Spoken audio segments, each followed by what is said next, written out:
પ્રકારની સ્થિતિ છે। માંગરોળમાં નાની પરાડી ગામે 4 લોકોનું રેસ્ક્યુ કરાયું।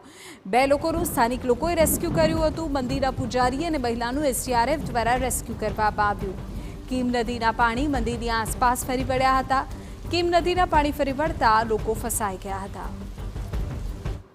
જેટલા ભાઈ બહેનો જે મહાદેવજીના મંદિરે વર્ષોનું પૌરાણિક મંદિર છે ત્યાં પૂજા પાઠ અર્થે રોકાયા હતા, એ ફસાઈ ગયા હતા।